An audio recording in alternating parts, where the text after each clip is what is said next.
Okay, so right now that line's at 36 inches. A speed square really is nice in this, and it don't matter if you got the short 6-inch. You know, I've got a 12-incher in there that I broke, and I hate it because I like using it. But anyway, when you do that, just make sure you're cutting on the right side of the line, because a 1/4 inch can make a little bit of difference in putting it together. It can, you know, offset it and make it twist a little bit, and kind of make the framing put together a little bit of a pain in the butt.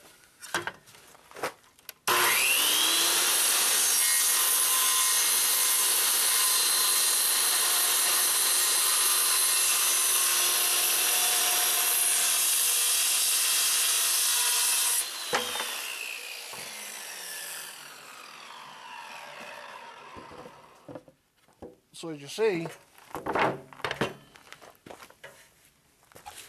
being as I measured 36 inches to the line, when I cut it, you barely see a line mark on there. I should have been a surgeon instead of paramedic, I know.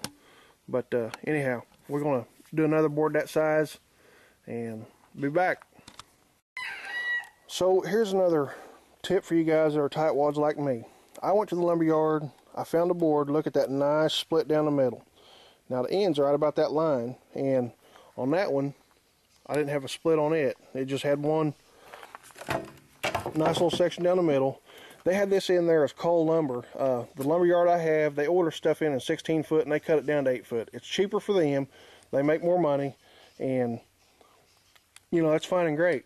But I went in there to their coal lumber and told them I just wanted an 8-foot board, and when I done that, he said, well, we'd have to break open another pallet. All that stuff we got out there is bad. And I asked him, what kind of deal you make me? He said, well, I'll give it to you half off. So, you know, this 8-foot section was, I can't remember, it was only like a $3, $4, $5 board for a 1x12 rather than paying the full price. So they knocked it down half price, and that's fine with me. As far as the split goes right here, like I said, it's outdoor construction. I can run me a line of glue through there, take my finger and work that glue in, and pull my clamps and pull that back together. It's going to stay forever. If I don't like that, I can take my table saw and I can rip right down where that line is and knock that little area out. It might be just a little bit narrower because, of course, 1x12 is only 11.5 inches. But, you know, I can glue it together from that or biscuit joint it, and it's going to be as strong as ever.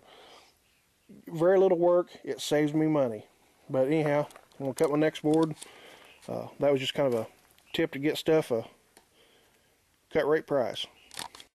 Okay, so basically this is a shot of once the ends have been glued. I had the center bars in there and measured out, just got everything set up, glued it, screwed it, and hey, that sounds good. My spacers, now they're not going to go all the way down because they're a little bit longer than the 1x12 here, but I'm going to explain that in just a second. I'm going to cut the ends off of those and leave about a 1/2 inch space between the bottom of the frame and the bottom of the mold. That will allow bees to travel underneath from side to side, but I can start my main hive in the center and concentrate the bees right there, which I'm going to put their entrance holes right in the center of those two.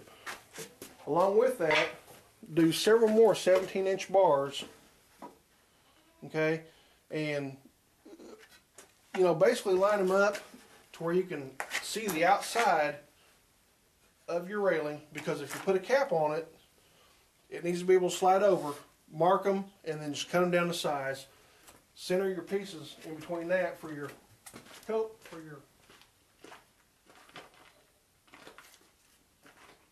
bees to hang on.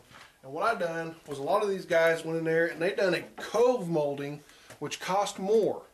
And basically it's a triangular piece, but it's got a hollow out in the bottom, and you got to glue the sides of it and put it down.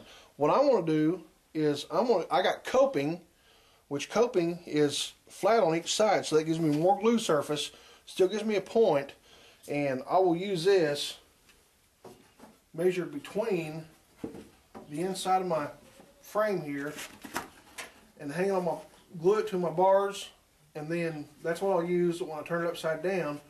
They will have that triangular point down on these bars, and the side of it will be my stops on each side so it won't fall down in. Okay, so I'm going to work on gluing those together, and then we'll go to the next step. Okay, so I took my coping and I cut it to 15 inches. Now, granted, it was too long, and you got to remember that there's a V angle on that, so the tips of your coping is going to be hitting your board and raising your deal. So what I done was I took my miter and I just cut it down 3 or 4 times until it set inside the box, and I knew that my top brackets would hold it, and that's just fine. That's pretty much what you want. And from that point, I'm going to use my coping that I already cut as a reference, line them up, make several marks, and I'll just make several of them that size. Okay guys, I just wanted to show you both ways. I've had some guys who run a line down the middle of them. You know, they drop them on their table saw or whatever saw, and they would, you know, a popsicle stick or side-by-side sticks, and basically that's the view of it. They can have a gap in between them from what they show. It doesn't matter. My whole deal is if I use the coping, I can set it even from each edge and set in there easier, and it still gives a point to go off of. And I think I'm going to try both of them, but we'll see what the bees like the best, and that's going to take time to tell. But either way, from what I've seen, is acceptable. So, you know, whichever one you want to try it. Okay, so what I've done to this point is I measured down 2 inches from the top, put me a straight line, took me a scrap piece of 1x, basically